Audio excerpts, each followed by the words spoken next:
Tuning out of starlight, the innocent lifetime flickers and flashes under a canvas. And here we are back. I'm the play-by-play caster now. Eyes on me. That's you, Let buddy. me play-by-play cast. That's It's you, buddy. game number. That's you, buddy. Wait, what? Can you not hear me? I can hear you. Oh, okay. You're. I thought you were saying like- that's me, like you couldn't hear me, and I wasn't saying anything. No. I thought no, because you're saying you're like I'm the play-by-play caster now, so I'm like that's you. That's you. Yeah. I got you. All right. But either way, game number 5 against Boosted Move and Sharkbait Oohaha. Sharkbait Oohaha had taken an early lead in this series. Now we might be witnessing a reverse sweep from Robocop Boosted night. Move. It's late, boys. It's late night league. Get me a drink, Yeah. dude. I'm just kidding. Get you a drink. But either way, I got my water, bro. dude, I need water too. But either way, first band's coming out here. Default set away from Boosted Move. They've been focusing on the Urgot, Aatrox, and Vigar ever since they made that comeback in game number 3. Yeah, and the thing is that the reason why they first picked the Lucian was because it was basically the champion that carried him in that last game. It was obviously he was set up by other people, but the thing is, since they saw what Arcane can do with the Lucian, they didn't ban it out, which means they didn't really prioritize banning it out itself. They prioritized banning out the Orianna, the Fiora that they've heard so much about, the Shen itself that has been just so crazy. But the reason why they first picked the Lucian is because in their own eyes, it's prioritized, and the enemy team in this rotation itself, they could pick here, but they first pick it. 2 more hovers, the Fiddlesticks, and even the Gragas. But they're gonna stray away from the Xayah because it wasn't really the best champion to play. They will be picking in the Caitlyn, or locking in the Caitlyn. Yeah, Caitlyn and Gragas lock in here. They need something that's going to give them a little bit more lane pressure there, and Caitlyn might be just the thing that they need. Yeah, Caitlyn, a very long-range style champion, she can match up with with the lane bully potential that Lucian has. So she's very good at placing out the trap. She can zone. She has her long range itself with the auto attacks, even the Q, even the net itself. If Lucian tries to engage, if he tries to slide in like we've been seeing in the last game, Caitlyn can just net away, easy headshot. Maybe even if Lucian steps on a trap that he doesn't even know that was there, that's another free headshot. That's a lot of damage. I'll rob a Gragas. Superstorm, he performed very well on it in game number 2, I believe it was, but in game number 3 and 4 he didn't really do so well on it. He was trying to build full damage, which is not wrong, but you know, a more tanky style Gragas build is what I would like to see. But hey, if you want to go for the damage, if you want to be that fat man that does a lot of damage, then go right for it. Definitely can do that. Over on Boosted Move side, looking at the Amumu Galio combo, it might be suggesting a double AP comp with the changes to Amumu. Yep.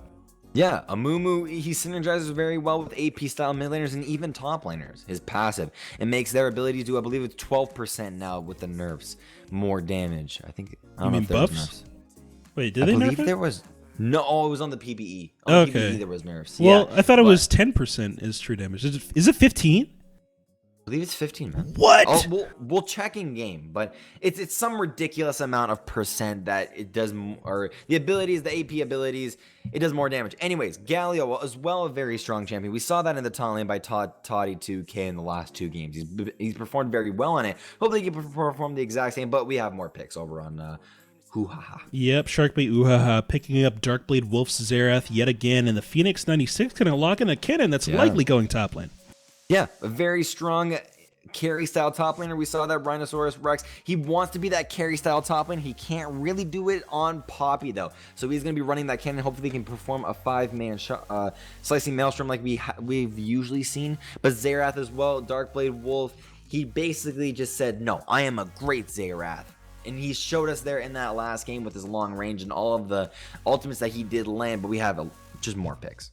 Yep, Arcane Darklaw over on Boosted Move, going to lock in the Vel'Koz and Tarek once again for the Brent 2025.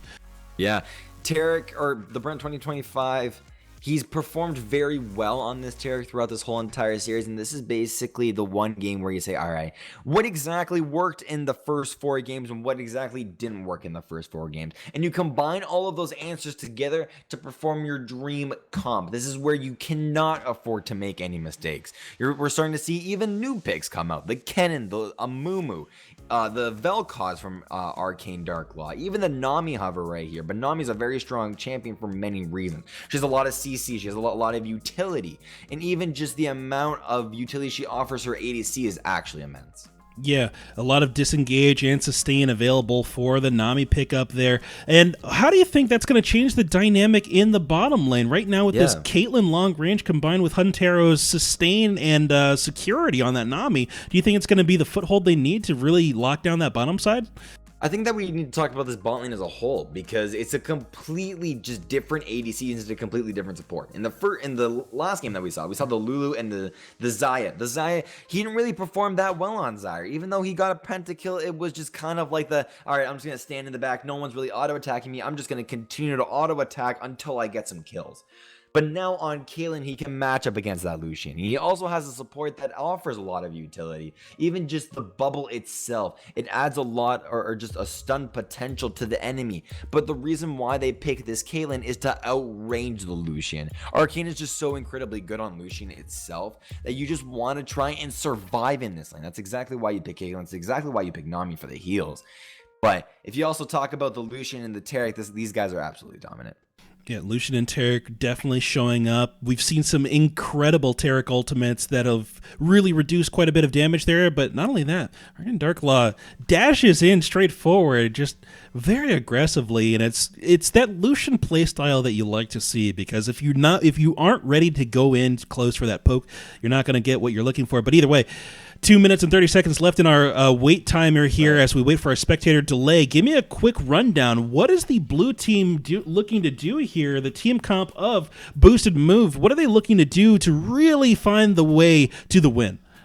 See, the thing is, when you come into the last game, you have to run your routes. In low elo, it's team fight comps. If you're going to be in low elo, and if you're going to siege mid every 5 seconds, you have to back that up with your comp. And this is exactly what these guys are trying to do. Amumu's going to be going in, he's going to be using his ultimate. You follow that up with a Galio, and Vel'Koz is just going to be there trying to pick off anybody that he can using his ultimate, using his abilities overall. Lucian is just kind of right beside the Vel'Koz, or right beside, I guess, the Taric that is also going to be going aggressive, and he's just going to be outputting a lot of damage. We saw Arcane in that last game output immense amounts of damage, and we also saw him going very aggressive. So that's exactly what these guys are going to do as a comp overall. Moving over to the other side of the board here, Sharkbait Oohaha looks like they've got some flexibility in their composition as well. What are some of the things that they can do to bring this one home? See, they have a lot of range. Right when I look at this team comp, I see Xerath, Caitlyn. This screams range. So what they're going to be doing is they're going to be poking at first. Right when they poke enough, and right when they've played passive enough to the point where, all right, Caitlyn, she has her trap line up, enemy team can siege. Xerath has poked enough so that he has outputted a lot of damage. Gragas has that potential to go in with that Nami wave, since the Nami wave does speed up your champions themselves. Gragas is going to be riding that tidal wave and trying to get into that fight. Not to mention the Cannon, he's going to be most likely pushing the top lane. And what I've also seen Cannons do is not even just TP into the fight in some senses. They just walk down, pop the Slicing Maelstrom, create an AoE style team fight, which I think that he can do. Thing is, he has to deal with an Amumu in the process. Yep, does not want to get locked down and held up there. And with 25 seconds left to go, give me the anchors of each team. Who are the players to watch, or who is the one player to watch on Boosted Move that you expect is going to have the biggest impact there? Arcane Darklaw, man. This guy, ever since he came in, he's been just this beast that loves to go aggressive. It doesn't matter what his score is, and it doesn't really matter how many items he really has. He just gets the items any way possible. He goes into the side lanes and he does whatever he can, and then finally he'll turn on the boosts and he just slides right on into the fight, applies a lot of damage, and this guy is an absolute beast just overall. Right. Get behind and get this game in the in the basket, in the win. I gotta load into this loading screen first because I'm kind of, my brain's lagging just a little bit. Yeah. So it's definitely. I don't want to speak too soon. Okay. Okay. So I don't want to say that it's Kennen because they have been banned. I believe they've been banning as Kennen away. So I don't want to speak too soon and say this Kennen's gonna be useless because he's level 7 mastery Kennen, and even though some people tell me, mastery doesn't matter, in some cases it does. When you do have mastery 7 on a champion, you're basically telling the rest of your team, all right, I know how to play this champion to the maximum potential. So hopefully we can see something out of this Kennen. But I do want to see Storm get around into these lanes and be the carry that his team needs. He's building these very damage-like items, but the thing is, it's not coming out with results. Yep, Storm has been getting around the map, not nearly as aggressively as I Love Gangplank, who is known in these games to do the one red buff straight into gank min. I don't support it, but you know what? It was working out for him, so I can't really knock it. Maybe I'll try it. I'm not gonna try it, dude. I love farming too much. Dude. I love farming, man. Like my new thing in this game is, can I get away with doing nothing at all but last hitting? Yes. Like, yes. Yeah, I'm gonna do that.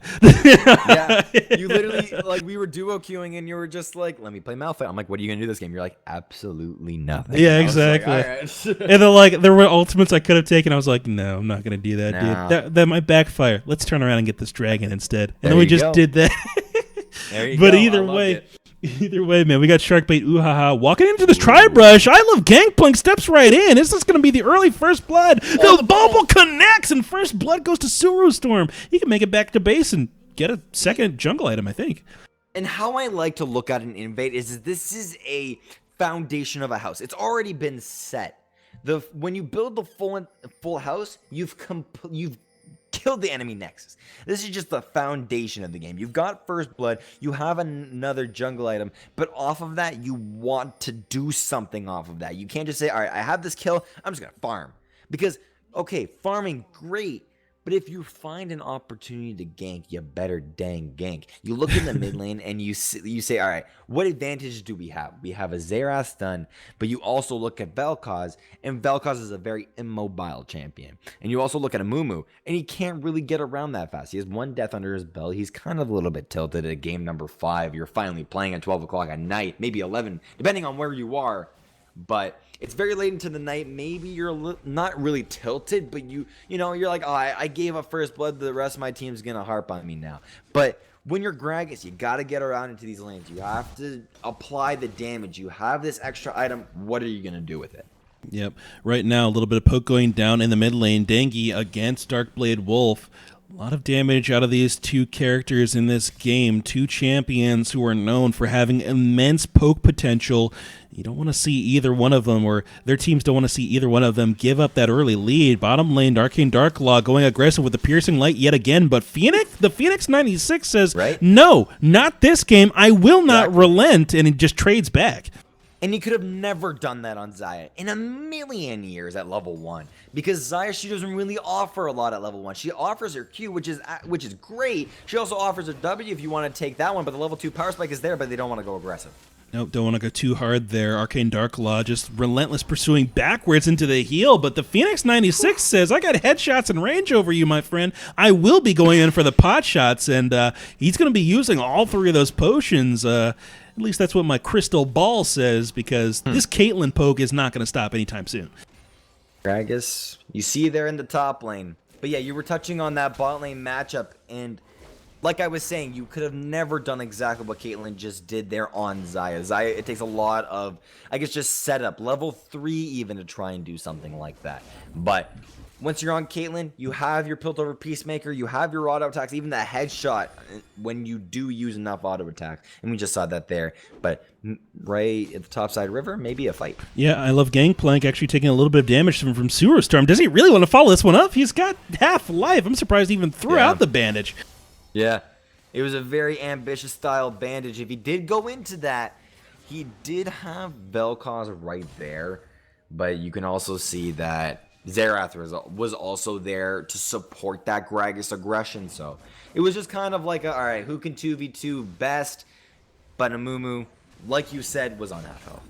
Yeah, big change in the tone of the junglers here. Less focus on getting into the ganks and more about denying the farm of the enemy while trying to bolster your own last hitting capability. Suru Storm sitting even completely with I Love Gangplank, who is working towards the top side of the map, maybe looking for a counter gank, or lane gank setup, but has been spotted on that Scuttle Crab. Suru Storm in the mid lane, maybe looking for something on this Vel'Koz, but Dengi smells that something's up and is playing towards this ward that he's placed in this topside river brush. Fantastic positioning on his part. Yeah, I really do like the positioning, but the one thing that kind of annoys me is that junglers only want to go through the bushes over onto the right and the left side. They don't really want to use the over the wall, but it's done in there in the mid lane. Yep, good bandage toss there, but it looks like they've been able to lock up I Love Gangplank. Both of these guys having to disengage, both Darkblade Wolf and I Love Gangplank. They need to be able to find some more results if they're going to go for these plays. It's 10%. You were right. 15 would have been absolutely bonkers, man. 15% true damage? Are you kidding me? Yeah, that's insane. But 10%, you saw the effect there where the mark was on Xerath, and then Vel'Koz, he pressed Q, and it did a lot of damage to that Xerath overall. So here in the bot lane, like I said, Caitlyn is just looking to survive, and he's doing that perfectly. He's just auto-attacking whatever he can, getting any of the creeps that he can. And once he gets a lot more points into the traps, then he can finally start zoning out his enemy.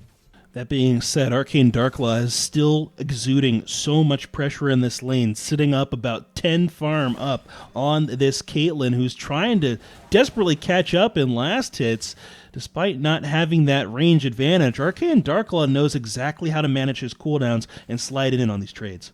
Batman's here in the bot lane, though. Yep, looks like Suru Storm's trying to show up. Good body slam flash. Bubble does not connect there. They don't get a trap either, and they're trying to find whatever damage they can. Double Dazzle actually goes down onto Suru Storm. What is this? The Phoenix 96 could keep shooting there. Bandage Toss was down, and he could go in for some additional punishment, but decides to back off. Yeah, usually what you see from ADCs nowadays is just, or not nowadays, but in low elo, is just they try and back off whatever they can, but Galio's in the mid lane. Good flash taunt. Toddy 2K combined with Dengi just lock up Darkblade Wolf and give him no chance for escape. And sometimes when you're a top laner, you're like, all right, if my jungler's not going to do it, I got to do the job myself. You just go right into the mid lane. You get a very nice taunt off. It's almost in his name. He's missing one letter, Tawny 2K. But he goes in the mid lane, gets a kill for his mid laner for his troubles. Very nicely done. Yeah, good roam on his part. And I think it might have been Rhinosaurus Rex in the top lane trying to freeze him out a little bit, make him play closer towards his turret. But whenever you do that, you do open up that window for that top lane roam. Toddy 2K with the heads up play mid gets rewarded for it. But going back to the rest of the map here, Dengi with that kill in the mid lane, now building towards what looks to be a Rod of Ages early on here, trying to get that health under his belt because he recognizes that the enemy team does have a lot of CC, and if he's caught out, he will go down quickly. Good chunking coming back and forth between Darkblade Wolf and Dengi both, getting that third passive hit as bottom lane. Another gank comes through. Dazzle Flash, really? That was a nice move by the Brent 2025, but with no one to follow up, it looks like they don't get anything off of it. That was ambitious, my friend. If the enemy flashes, you just get on out of there. You don't follow flash unless you know you can get the kill 100%. But if you see that the enemy ADC flashed, you say, all right, you flashed, good. I back on out of there so that if there's another engage by my jungler there in the bottom lane, then I have flash up. But in the mid lane, Amumu's there. Double bubble goes down in the bottom lane as the Phoenix 96 steps forward a little bit. He can continue to fight this one, actually. He's got the damage topside, more aggression as well, as I Love Gangplank pushes back both Darkblade Wolf and Suru Storm. He's defending his low health mid laner, just making sure Dengi doesn't go down. What ultimate from Xerath gets the snipe? He was caught shopping, man. He's looking through the catalog. What do I want? Do I want a Banshee's Veil? Do I want maybe a Rod of Ages? I'm dead. That's it. Yeah, man. Catalog-based shopping. It's a little bit rough, man. You get stuck on Amazon, you'll never make your way out. Come on, man. Good GG. It's too much. It's too much, man. I can't handle it. All right, top lane.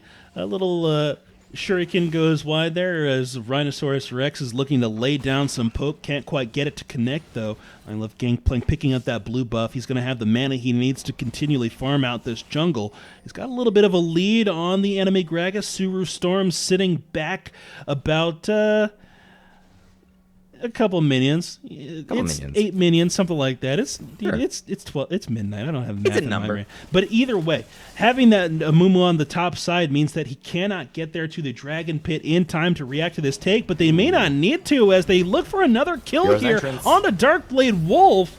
He goes down immediately as they burn 2 different ultimates to make that happen. Arcane Dark Wolf walking forward, gets bounced in. Fantastic setup from Suru Storm. He needs to hard commit. Cannon ultimate comes in. He locks up 3 of them here, but the counter ultimate from Momomo comes through, forcing the flash out from Rhinoceros Rex. Trap goes down, immediately stepped on by Toddy 2K. They get the dazzle, though, onto the Phoenix 96 and take him down, and they end up walking away with the Dragon, but they lose 2 members for it. Very, very quickly, you would see how the tide of the game changes. This first half of the game, it was very passive. It was very back, right? It was, 1 or 2 kills being traded back and forth, nothing too much. All of a sudden, the Dragon comes up, and all of these trades or kills are being traded back and forth. People are being brought very low. This is the point. When it's finally 4-3 and you look, what exactly did that first blood do for the Gragas? It really got him the potential of ganking, but he could not be at the right place at the right time. He was looking in the wrong areas, or he was maybe pathing a little bit wrong. He can maybe go over his replay at the end of this, but anyways, if you look overall and what exactly the team is doing and who is actually, I guess, setting up to be a huge menace, the Mumu's humongous and the Vel'Koz is humongous, but you also see that the Galio, he's got 4 assists, but he's also being he's getting very tanky. Yeah, look at the farm difference he's got up in the top lane as well. That magic resist he's built up is actually mitigating a large amount of Rhinoceros Rex damage, who's going for that AP build. I'm a little bit locked up, but I imagine that Aqua Prism does connect onto Taric. It does. All right. And yeah, we're back in it. When are they going to fix the spectator mode? Is it me? Is it something that I'm doing wrong? What's happening? It it like freezes up for like 3 seconds and then goes again. That's me. Man, that's rough. Yeah, it's a rough life being an amateur caster, but in the top lane, a little bit of a fight. Yep, it looks like they got the stun up on a Darkblade Wolf. He flashes out, able to turn around and get another Q in. Dengi shows up in the brush, though. I love Gangplank trying to lock up Sewerstorm as much as possible. Rhinoceros Rex just not able to fully commit there with that, what is this thing called again? Rift Herald hitting the back of him there. Just dude, I am so tired, man. I had an exam this morning. My brain is fried. I can't handle it. But right, Slicing Maelstrom up in the top lane. Darkblade Wolf able to pick up the kill onto I Love Gangplank. He can't get the heroic punch, the justice punch, over that little bit of a corner of a wall. Makes contact with it. Aqua Prism lands on the bottom lane onto Arcane Dark Wolf as Piltover Peacemaker rips through these minions. Another relentless pursuit into double shots onto the Caitlyn, but with the amount of sustain that's being thrown out by the ebb and flow on the Huntero, he can't quite get anything to stick. And one thing that is catching my attention is how many kills Vel'Koz is getting every single fight. Even though he's getting 1 kill every fight, he's slowly building his lead up. He's going to eventually turn into a menace. He's currently 3-1-1 at 12 minutes in the game. Imagine when he's 20 minutes in the game, he finally has maybe 1-2 items completed. He finally got his Roa. He's going to be a very tanky, very damage-heavy Vel'Koz. Yeah, Vel'Koz is actually, I think Vel'Koz might be one of the highest damage mid laners in the game straight up because of the way the passive works. And when you combine that with the additional true damage of this Amumu locking people in place as well, it can do some amazing work. So it's good that he's getting himself ahead in this early stage of the game. The Phoenix 96 trading back as the culling rips through. Huntero getting chunked down to about 60% life. Mid lane, I Love Gangplank getting the bandage toss onto this onto the Xerath yet again. Darkblade Wolf is having a really hard time of it in this mid lane as he continually gets collapsed on by the squad of Boosted Move. Yeah. One thing that I see Amumu doing over and over and over again, or just this team overall, is they're catching out the immobile carry. You see that Xerath is there, and you saw the potential of him carrying last game. You basically say, all right, if he's going to carry, let's kill him in the mid lane. Life form disintegration ring. Yep, ultimate comes through there. Cannon shows up. Can't quite find the kill damage just yet. Slowed up by the Vel'Koz Q. And I Love Gangplank walks away saying, not even close, baby. Yeah, that's it. They're in the mid lane as well. A lot of Q's going back and forth between him, but in the bot lane, Arcane Darklaw. It looks like he wants the position to go aggressive, but he cannot find the advantage. Yeah, can't quite get his way in there. The bubbles from Ontario are starting to connect as well, at least on the likes of the Brent 2025. So he's really worried about the accuracy that's going up here, as in the mid lane, Darkblade Wolf is continually looking to get the poke down. He will not be deterred by his deaths, and he's not letting it bother him too much here. He tries to hold down the pressure in the mid lane. Yeah, and going back to your point of Xerath just being camped over and over and over again, you look at his positioning and you look what summoners he has up. Even though he's got the barrier up, what exactly is barrier going to do against a life form disintegration rate when you have 4 stacks or 3 stacks on your opponent? I Love Gangplank is maybe looking for a kill. I Love Gangplank, yeah, chasing out Rhinoceros Rex, just denying that Rift Herald take as the guys continually try to snake it out from under him and get that cheeky first turret maybe. But being driven back, it looks like it's going to be a contest for it. Amumu with the kill on it, though. They go in. He gets the double, the double ultimate there on Amumu. 2 kills and that buff picked up. So fantastic play coming out of Boosted Move. Yep, in the bot lane, even though they did taunt the Caitlyn, no damage can really be put off.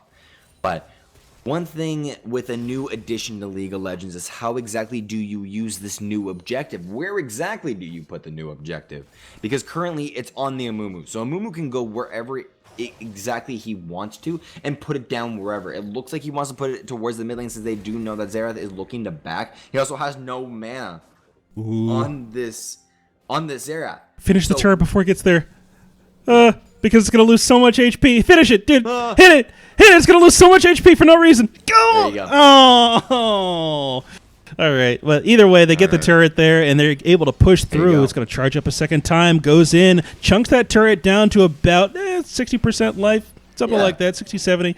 But the rest of Sharkbait Oohaha are regrouping here. No slicing maelstrom available, but they're able to CC up the Brent 2025 just a little bit there and force them back. They negate, or they Arcane. they push back that onslaught there in the mid lane, down in the bottom lane. They're able to get 1 kill on the Caitlyn. They throw down this cannon and TP as well. Arcane Darklaw goes down next. They want to find Rhinoceros Rex, but he's already under tower. No, he taunts him up there, and he's looking to take him out with the gust. Keep tanking, dude. You're so tanky. Wait. Never mind. I thought that was someone on his team coming in. Yeah, it was like, wait, the Gragas is going to dive. Let's go. But yeah. no. It's like, wait, wrong team. But you do see the Amumu and the Terra coming in for that. Yep, Amumu coming in. He actually still gets tagged with the invulnerability from the Taric ultimate, but he's still stuck under the turret, so he can't quite escape. Q comes out as well from Dangy, but he can't quite find the kill on that Nami. On the other target that was getting away there. Rhinoceros Rex makes it out of there, and he's forced to settle for the Nami kill. Looks like it's going to be Boosted Move yet again, picking up a second turret after the first one they had in the mid lane, and they've even got a point to retreat to here. And that was just a little bit of a burp. It's like, all right, you got knocked into the tower. You had the Taric ultimate on you. I'm talking about a Mumu. And even though you die honorably because you got a couple of kills you got 1 kill for your team. You got the fish, you got the Nami. But off of that, you also got a tower. So now it opens up opportunity for the rest of your team. And you don't even have to go back into that bottom lane. All you really have to do is take your ADC. You can even put them in that top lane and maybe even try and get that tier 2. Or, like we've been seeing this whole entire series, you travel as 5 and you try and pick somebody off. And off of picks, you can maybe get towers. Up in the river here, it looks like we got a fight. Rhinoceros Rex leading it off, but over the wall comes Arcane Darklaw. He slides back over into the rest of his team, regrouping perfectly.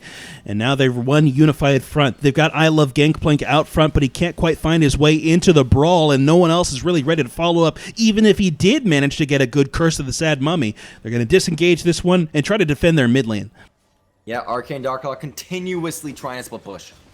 Yep, just trying to get that pressure of the minions out, delay this push up a little bit here as He's ready to defend this mid lane. Storm using a little bit of his time to clear out some of the enemy vision while reapplying some of his own as well. The entirety of the top side of Amomo's jungle is available. I don't know if Gragas is going to end up going for it. Bubble does connect here. Can I Love Gangplank actually get into this fight? He's got no flash available. He's desperately chasing away, but he can't quite find it. Ultimate from Bengi, though, and it does massive damage. They throw down the slicing Maelstrom. Block that. They get it. Ace in the hole gets denied there. He just Matumbos his tentacle out and says, "Not today. Not in my house." What was that reference? So there's a commercial. I don't remember what it might have been. It might have been for Geico. Dikembe Mutombo, a basketball player, was on it, and he was just blocking all sorts of stuff as people tried to shoot like baskets into the trash can.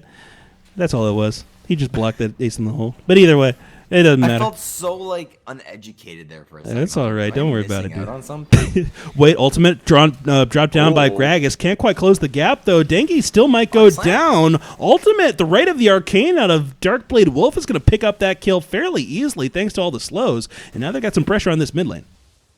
They're going to be collapsing down onto this mid lane. Even though you have 3 towers down on your own side, it could be a little bit intimidating sometimes. But you cannot let that get to you. You can't let that get to you mentally. Holy moly, guacamole! But whatever advantage that you do have to try and get a tower, you do have to push your lead, and you do have to try and get some sort of gold lead. Currently, the gold lead is only 4K, but you need to look, all right, we got 1 pick. What can we do off of that? You go mid lane, you get that tower very nicely, very swiftly, but you just got to reset after that, get the gold that you got from that 1 tower, and try and get whatever you really can. Just need to follow up and boost your team in terms of objectives as much as possible. But I want to talk about this mid lane a little bit more here. Darkblade Wolf, who was under pressure so much in this early game, has started closing this gap in terms of farm against Dengi. So really doing a good job picking up scraps where he can and as often as he can. And the biggest differential that we have here is actually the farm in the top lane. Yeah, the farm in the top lane, it's almost 50. I Love Gangplank going aggressive here, throws down the Curse of the Sad Mummy, and Arcane Darklaw is here to react. Taric Ultimate gets thrown down as well, but Suru Storm does a fantastic job of disengaging this fight. Ebb and Flow comes through from Montero, but here comes another fantastic bandage toss. He's forced to flash over the wall, even committing the exhaust onto him before he leaves there, so nothing gotten there after all of those resources were burned for boosted move. Yeah, and it's really cool because Kennen was actually going to flank, but the thing was the 2 main carries over onto the side of the red team were very, very low. So he was he was debating going in, and at the end of the day, once the TP came through, he's like, I'm just going to get right off of this. Finally, they get the tier 2 in the mid lane. They're trying to rotate towards the top side. 2 quick, very easy towers, 2 quick, very easy calls. And if you can get that, it's a lot of gold. Yep, another bandage toss onto the enemy yet again. Slicing Maelstrom thrown through. Ooh. It looks like they're going to pick up Denki here. Rhinoceros Rex with a fantastic Zonius to stay alive in the middle of the fight. Can he actually make his way back out, though? He can't quite get there. Huntero with no mana can't really support his team. The Phoenix 96 is able to get some shots off here. It looks like Taric might go down. Headshot after headshot. He can't quite actually get that kill. Ace in the hole comes through. I Love Gangplank ends up going down. And now it looks like it's Sharkbait Oohaha who's been able to pick up some kills. Rhinoceros Rex throwing away his life for the better of his team. Yeah, he's like. Thing is, I just want this Caitlyn to do damage. Right now, she only's got a Runon's Hurricane and she only has a BF sword. She also has the pickaxe, but once she gets like 3 items is when she really, really power spikes. At that point, you're going to be seeing a lot of damage coming out from this Caitlyn. This is only the start to her damage. She's finding very nice opportunities because what's happening is the blue team, they're not getting in onto her and they're not making her the main priority target. They're just, I guess, going through the line. All right, there's the tanks, then there's the mid laner, then maybe the support, and then there's Caitlyn. At that point, then they start to attack Caitlyn. But Caitlyn, she's getting free damage off. She's not really applying a lot of damage, though. And that's the power of these heavy tanks in the front line, right? Gragas is so hard to get around, and with a slicing Maelstrom coming through as well, you can't really get to that priority target. So like you were saying, Caitlyn in a perfect position to get these shots off. Bandage toss from I Love Gangplank does not connect onto Suru Storm as they try to find which objective they want to go for next. Both Baron and Dragon coming up in another 20 seconds as Gangplank is going super aggressive with his positioning here, just saying, hey, I dare you to fight me. I've got my Vel'Koz here who's 6-3, ready to follow up on anything you guys throw at me. Yeah, and the thing is that he continues to get stunned up, which means free damage for Sharkbait. They just want to try and get any free damage that they really can on this Amumu, because once Amumu goes in, he doesn't have zonies. He does not have an escape. So if Amumu goes in on very low HP, maybe even half HP, Caitlyn can kite. She has her flash. She has her heal available to her. So she can just kite out this Amumu so that even if Amumu does drop Curse of the Sad Mummy, it's only going to be on the tanks. I want to point your attention as well to this item that's been built up by the Amumu, the new Abyssal Scepter, giving him that increased magic damage as well as a lot of tankiness against magic as well. I Love Gangplank still not able to get into that fight, but he's doing everything he can to give Dangi all the advantages. Right. Even, what's it called? Lucian is there in that top lane, even in the bottom lane. A lot of damage coming out from both. Ooh, it looks like the Slicing Maelstrom has been forced out by Toddy2K. A huge resource for their team fight is no longer available. It also means that Toddy has the pressure on this turret. It is forcing the rest of Sharkbait Oohaha to actually respond to his push, and that means that Boosted Move has a window to take something else. Tarek working on this dragon solo. It's a little bit strange, but you know what? You do you. Yep. Actually, no. There's an Amumu there. He was hidden. I couldn't see it under. Hidden.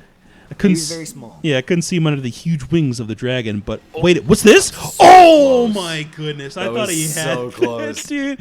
Holy crap! Oh, All right, man. But I do want to talk about this Galio's pressure. This is exactly what you want to do when you're playing this tank sort of top laner. This is your main goal. You want to drag more than one person to you. You want to be more of a threat. So right when Galio got Kennen low, this was kind of Galio's point to say, are they going to send more than one to me? The answer was going to be yes. The Caitlyn eventually showed up. That was Galio's cue to get on out of there, just because the rest of his team was doing something with that style of advantage. So it's very, very just small things that really make the difference. Yep, bottom lane. It looks like they're going to go in. 3-man ultimate from Amumu combined with the hero's entrance. Two of them are able to escape out, but Toddy2K once again lands the taunt he needs. It looks like Cannon comes in, but once again, his Slicing Maelstrom isn't quite back up from last time. He can't get into the fight and really affect it in the way that he wants to. Phoenix 96 is able to push them back just a little bit, but these guys are still looking fairly healthy, save the health bar of Dangi. And this is what Dangi's looking for. He's just looking for 1 or 2 kills. Get on out of there, get the items. You just saw it right there. He had Roa and he had just a little bit of items, but in the middle, oh my goodness. Arcane Darklaw going to Dragon gets a little bit too saucy, picks up a kill regardless of getting stunned up by re-entering the Slicing Maelstrom. Had he not made that misstep, I think he could have picked up a second one afterwards. Yeah. That was so incredibly insane. I think it was just his misknowledge of the Kennen ultimate, because he thought the Kennen ultimate was just done at that point, but then he steps right back onto it and then gets stunned. So I think if he didn't step on into the ultimate, he used his Q, got the 2 auto attacks off onto like certain people, and then slid on into the fight, then I think he could have done a lot of damage, but stunned in the mid lane onto the Vel'Koz. Yeah, Vel'Koz chunked down below half health already. The Brent 2025 trying to defend his boy there. Right of the Arcane gets thrown down. He can't quite make contact with Dangi, though. Not a single one of them doing the job. Exhaust, hello? Thrown down on the Suru Storm, who's just casually walking around trying to have a delightful drink. Are you kidding me? And exhausting a man who's just trying to quench his thirst? Yeah. It's not alcohol in there. It's Gatorade. It's got electrolytes. Are you kidding me? Ooh, all right, 3-man bubble comes through, and a good knockup from the tidal wave as well. Flash in from Tawny2K onto Caitlyn. They can't quite find the damage they need. I take it back. Caitlyn doing everything in her power to walk it out. He's not giving up any of his auto attacks either, and he just is able to do the damage and move out. That's the mark of a good AD carry. So many AD carries would have just said, see ya. Ace in the hole. I would have done it. Oh my goodness, ace in the hole of possibility, but he's not going to go for it here. Arcane Darklaw, he's looking like he wants to outplay somebody. He's got Slicing Maelstrom. Yeah, Slicing Maelstrom. Like he wants to come through. Culling does a bit of damage to him, but not enough to deter this pressure that's coming through. Q from Kennen will not interrupt that recall as Amumu voluntarily cancels it himself. He dashes directly over the wall. Are you kidding me? Arcane Darklaw goes way too aggressive, but they're able to get a decent Galio ultimate. Caitlyn also goes down, like you were saying, and now the rest of the red team is trying to disengage. Sharkbait Oohaha making their way back to the base as they get chased out by I Love Gangplank and the Brent 2025. Binge does not interrupt Body Slam. I have learned that today, so it's not a displacement, so it's just a stun. I got it. It makes sense now. Q connects. Wait, that did so much damage to that man. That was incredible. This is what I'm saying, man. It's just that Vel'Koz is getting into these fights, is getting 1 or 2 kills slowly. He gets a lot of damage. He has his Roe, he's got his Ludens, he has this the Blasting Wand, I think that's what it's called, the Blasting Wand. And then off of that, he has a lot of damage. Okay, this is it. Sewer Storm, you've done it in game number 2. Can you do it in game number 3? Can you steal the Baron? All of these questions need to be answered, man. And I want to know. This is the slowest Baron I've ever seen in my entire life. Get off this Baron. I'm telling you right, this is not a good plan. I understand that you want to snowball, but Dangy has got the angle. Does he? He turns. Wait, he turns his focus towards the Nami, thinking he might be able to pick that one up faster, but he gets interrupted there. Arcane Darklaw, once again, super aggressive on the back end of the fight. They pick up Sewer Storm before they get to the red buff pit, and now here we go. Oh, the ultimate from Amumu is not quite available yet, so he's forced to retreat. Piltover Peacemaker's not enough damage to finish him off, but the Phoenix 96, he's tired. He's tired of standing in the back. He wants to get into the fight. Let me solo carry. It looks like the Kennen's able to pick up the kill on Dengi. And now it looks like it's Sharkbait Oohaha who's got the pressure around this Baron pick with the Mumu back in the base. If they knew that, they might be able to go and pick it up. Shove the lanes. All you guys got to do right now is shove the lanes. You have 1 minute on this dragon. What dragon is it? I want to know. It's that ocean dragon. So it's another utility dragon. You cannot let the blue team get it. What you need to do is you need to get into these side lanes. You got to shove them out. You got to tier 1 up bottom. Go into the bot lane. Maybe even get it. Rotate your team away from this Baron. Go towards the bottom side of the map and start getting vision all around there. That's what you got to do when that enemy team is dead. When the main carry is dead, when the Vel'Koz is dead, you got to get into that bottom lane. Get the wards down. Get the towers even. Put more people with Rex, man. Don't only send them in the ball lane. You gotta get that tier 1 tower. If you can get it, it's a lot of gold going towards your team, and then you can maybe even possibly deny the dragon. Gotta be careful when you move multiple people in the bottom lane. Right. That Baron is in the minds of both of these teams, and you do not want to give that thing up, but these guys are positioning around this next Baron buff here, an Ocean Drake available to these guys if they're able to be the ones to get the pressure and secure it. Toddy 2K throwing out some taunts there. Aqua Prison lands, actually misses, I'm sorry. Ultimate gets dropped down by Amumu. It looks like they weren't quite ready for this one as the engage is a bit disjointed, but Dengi's on the back of the fight. Can he find a good ultimate? He aims at Rechosaurus or Rhinoceros, whatever his name is, but Caitlyn's popping off on the back of the fight, getting those crits in with the reduced cost thanks to Riot Games. Piltover Peacemaker coming through here, doesn't quite connect, but they're able to pick up 2 kills and put them directly on their carry. Ontario going low. Net lands. It's not enough. Piltover just misses. Ace in the hole finishes that one up. That's the 3rd kill for Phoenix in this fight, and they're going to be looking towards this dragon yet again.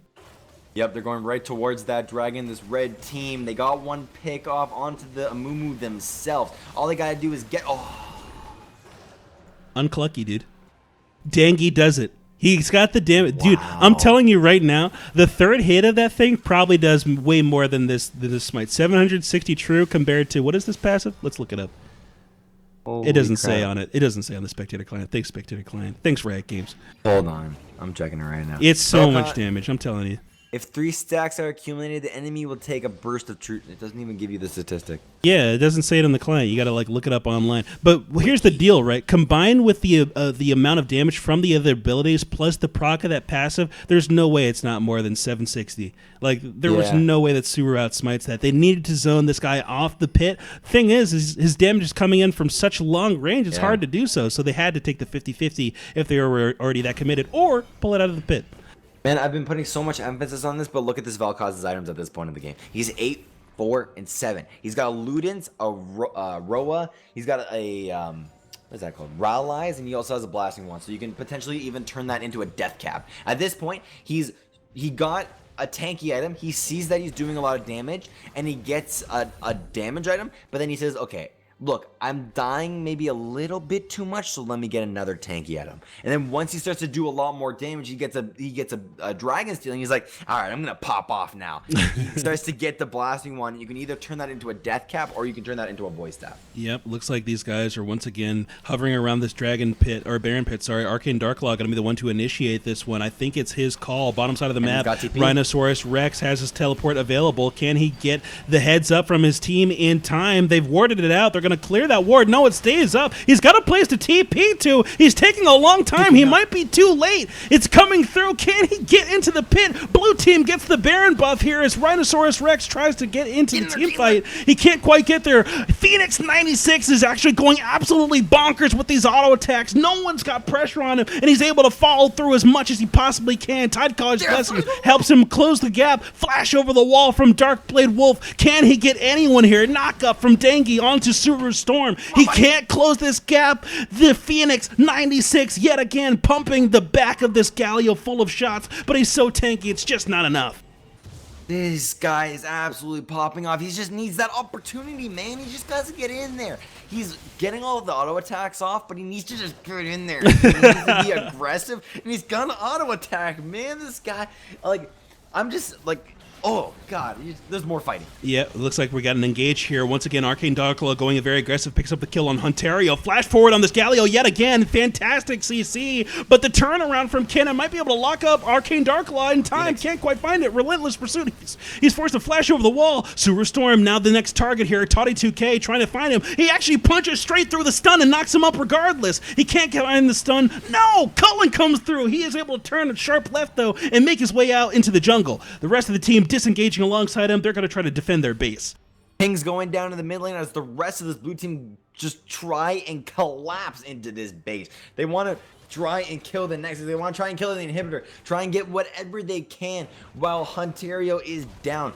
Since this guy is down, they don't have a wave. They don't really have any utility. He is now up, but they have Baroned up minions. They want to try and get this tower, and the Phoenix is right there. Yeah, Rhinoceros Rex trying to make his way into the flank. He actually gets a 3-man slicing Maelstrom here. Can they actually find Arcane Darklaw? They do not. Sewer Storm still trying to get his focus down, but no one's on this Caitlyn. Phoenix is just ripping through the enemy team, and he's able to continually follow up here. The right of the Arcane gets its last hit, as well as the ace in the hole. Arcane Darklaw actually turns around. He's trying to heal up off of the healing from the Brent 2025. He actually stays alive through the entirety of that mess and is able to recall back to base to heal to full.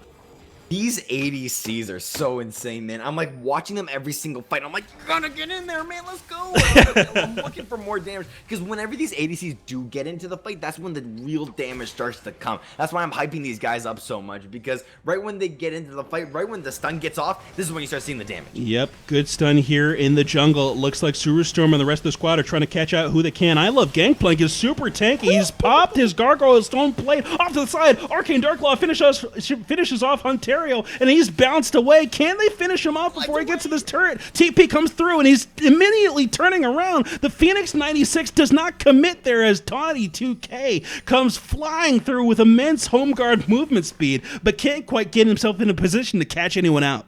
Both of these ADCs are trying to look for these opportunities. They're both finding the opportunities to try and get into these fights and do whatever they can in order to deal damage. Finally, Lucian picks himself up 1 kill, and look at his items at this point in the game. He's going, I believe, for the Death's Dance. Once he gets that item, he's gonna be healing for an immense amount of HP. He already has healing with his auto attacks from the Bork. He has a lot of damage coming out from the Black Cleaver. He's got the attack speed using the PD, and finally, what he does need is in order for him to survive in these fights. Every time you use an ability, I believe you get 15%. What's it called? Lifesteal with it? It's health back based on physical. It's like not spell vamp. It's like somehow better in some way. I don't know how it's better, but it's definitely really good. It's good. It's really, really good. And it also got buffed this patch. So in 19 seconds, Elder's going to be coming up. Both of these teams won. This is going to be one hell of a fight.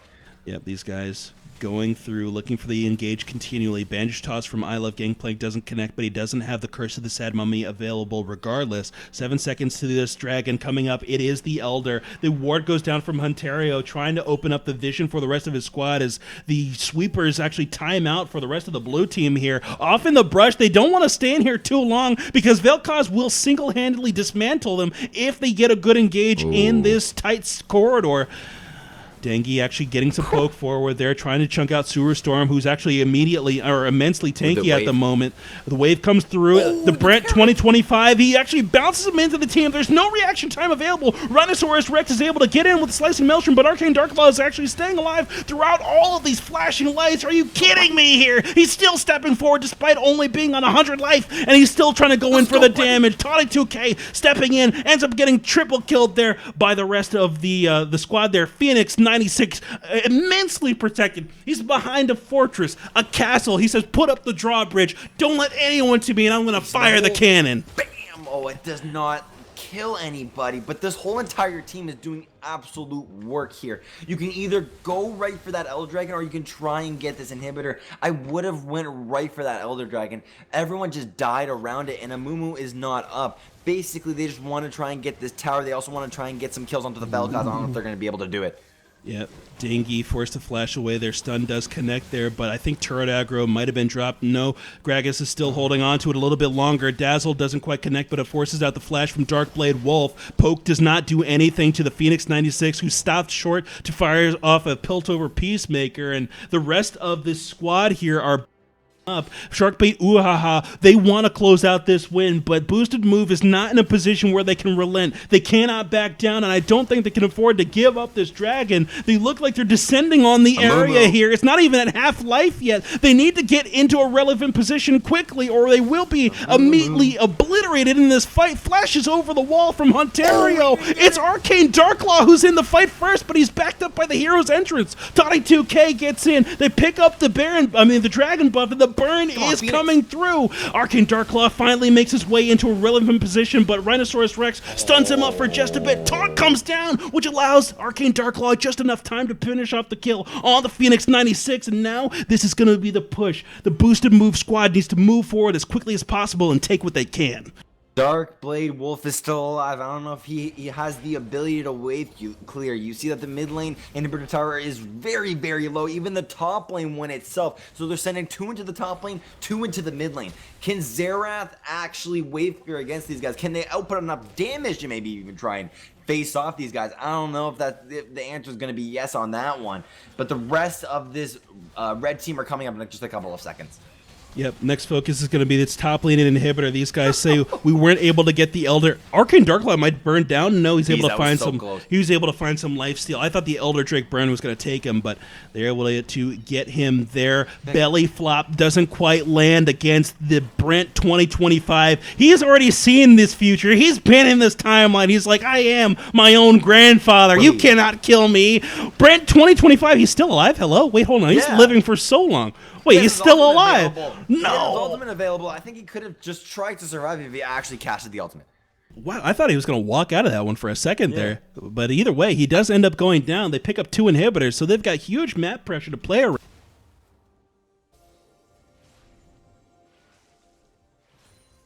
Yeah, if there's any time to actually try and do a thing, it's going to be now. Because inhibitors down, so minions are going to be shoving into your base. Top lane is down, minions again are going to be shoving into your base. So it's going to be an immense amount of waves actually pushing into your base itself. So you do not want to be caught in the area where you have to constantly send someone to top lane, where you have to constantly send someone into the mid lane to try and clear it out. So if there was any time to actually do the Baron, it actually might have been then. Yep. Window closing very quickly here for these guys, and right now it's going to be a battle of wave clear for these super minions descending on the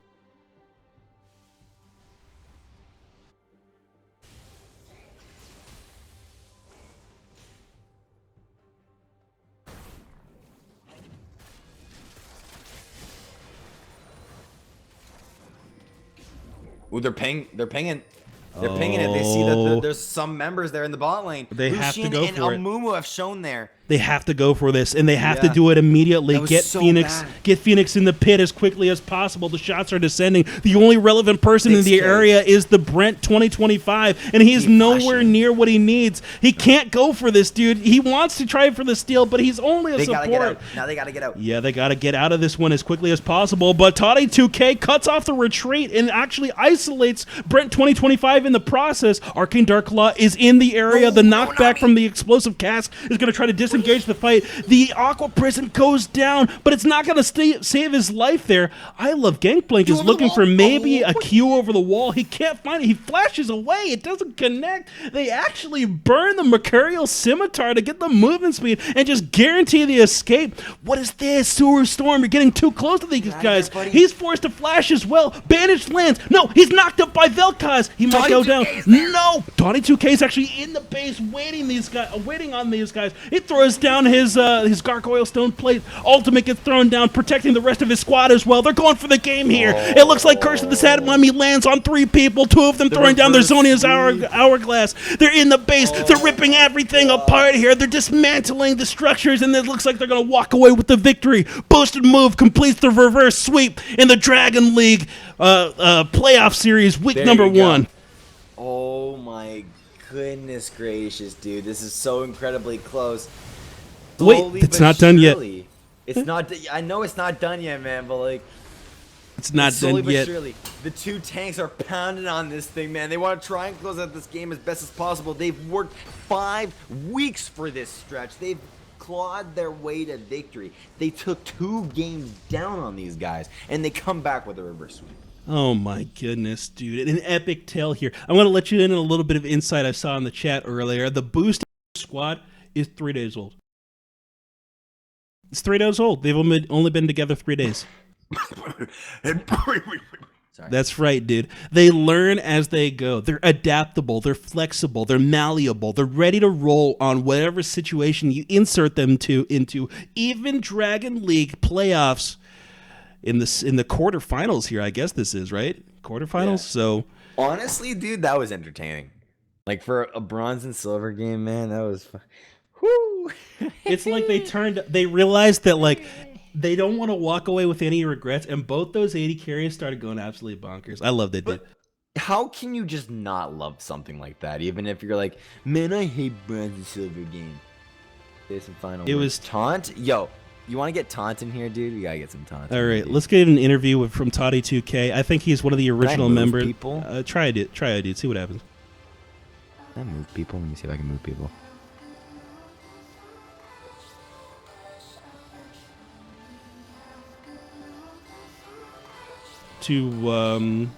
To get his perspective on these matches.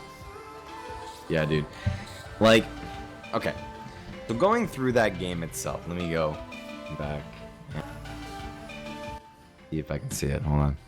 Wait, are you still in there? Oh, I can't see the. Anyways, there we here he go. is. Let me turn That's off our this boy, music. dude. All right, Toddy 2K, you completed the reverse sweep against Sharkbait Oohaha. How are you feeling right now, my man? Amazing. I built that team 2 nights ago in 30 minutes. In Pretty 30 minutes, he says. He said Damn. with paper mache, with Elmer's glue, he put a team together and is able to win. All right, I gotta ask you, dude. That's Okay. stretching a little bit my words, but I'll take it. I'll take it. There you go, dude. All right, I gotta ask you though, man. So you lost the first 2 games. You were on which team? Sorry, you were the top laner, bud.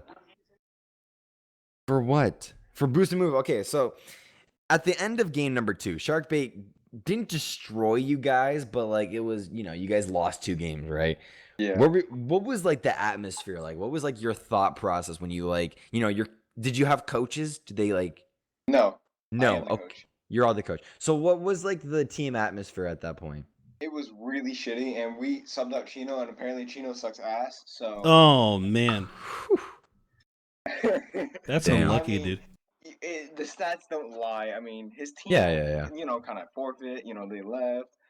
I mean, he Right. was on the team, and then we almost like forfeit because until he left. Oof. Right. That's Shots unlucky. fired. It's So- a roller coaster, man. So, question, is Arcane Darklaw a Korean import? Yes. Okay, that's what I thought. You see, there was no other way you get that sort of difference and improvement without someone being a Korean. So, yeah, Arcane He was our Darkla. support for the whole season, and then he went AD carry and he just pops off. Wait, like, hold on. He was your support, and he said, "That's it. Give me a gun. I'm killing everyone."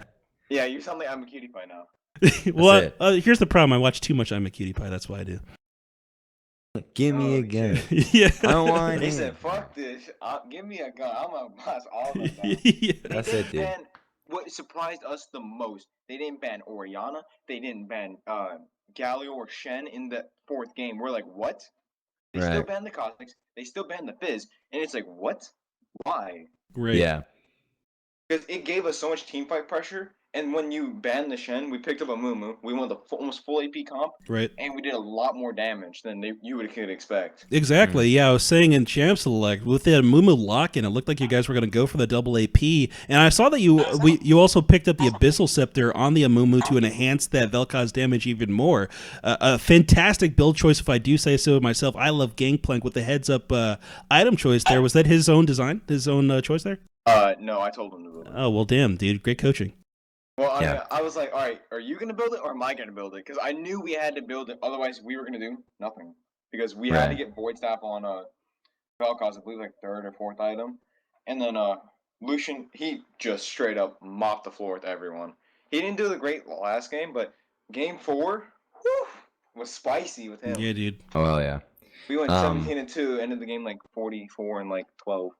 Dude, Yeah. Chat's saying it was 50-50, man. But either way, I believe you. It was no. I knew we were gonna win. We pulled a TSM, man. Ooh. Like we're gonna go, whatever.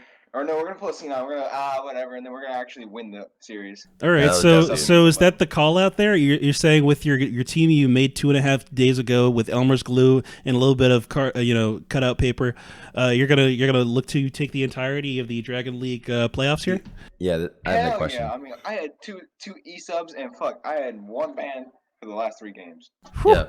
So I got a question, man. So next All right. week you face, I believe it's Team Turret Dive. Yep. Yeah. How are you We feeling? won them in the regular season, but that was a Right. completely different team than what we have Right, now. right, right. This team now, we have a lot more team fighting. Yeah.